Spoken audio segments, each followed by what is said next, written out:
Assalamualaikum warahmatullahi wabarakatuh. Saya Rini Safitri, NIM 20231024.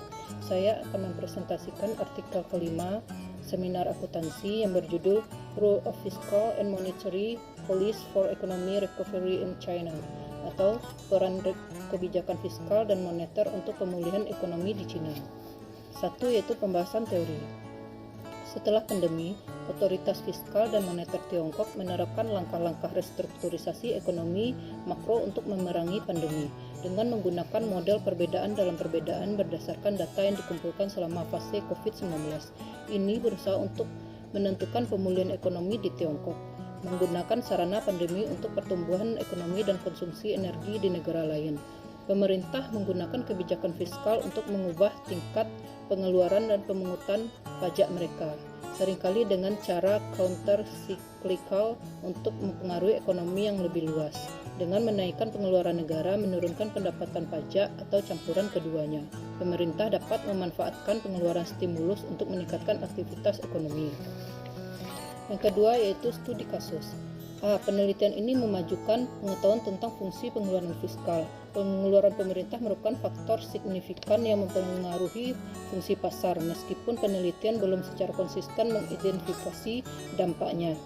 B. Pemulihan ekonomi telah didorong oleh bantuan sosial dan anggaran pemerintah Cina yang belum pernah terjadi sebelumnya dan kebijakan keuangan konvensional dan inovatifnya.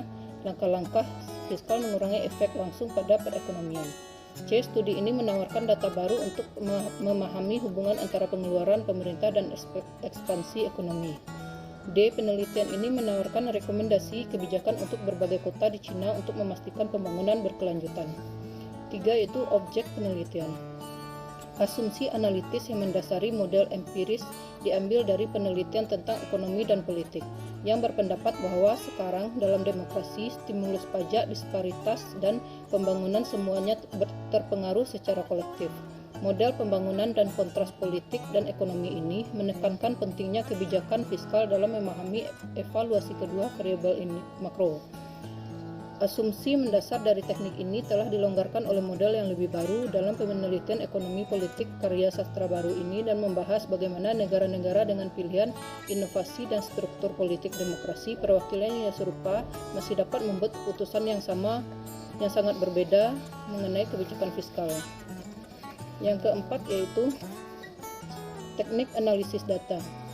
Saat menentukan variabel dependen, dilakukan pengujian rasio pengeluaran inovasi terhadap total modal.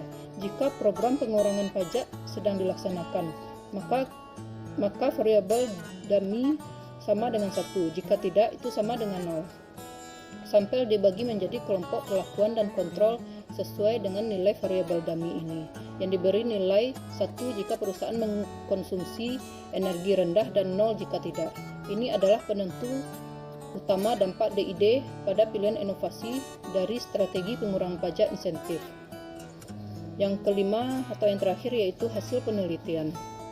Studi ini menunjukkan bahwa sementara langkah-langkah fiskal yang eksplisit lebih menguntungkan, pelonggaran kebijakan moneter dapat mengurangi beberapa dampak buruk dari pandemi di Tiongkok.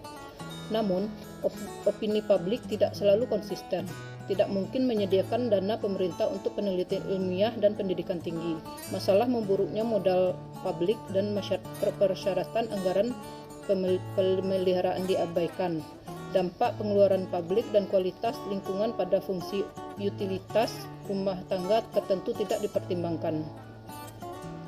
Akibatnya, kita tidak sadar akan persoalan bangsa karena kita tidak mempertimbangkan angkatan kerja. Tidak mungkin untuk menganalisis kemungkinan variasi spesifik sektor dalam kebijakan pajak yang optimal dalam satu sektor yang berpartisipasi dalam pembentukan kerangka kerja, karena hal itu mengabaikan saling ketergantungan berbagai sektor mengenai degradasi lingkungan dan pengumpulan pendapatan.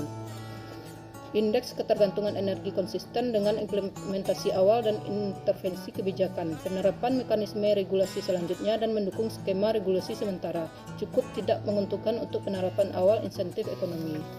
Demikianlah hasil presentasi saya. Semoga bermanfaat. Assalamualaikum warahmatullahi wabarakatuh.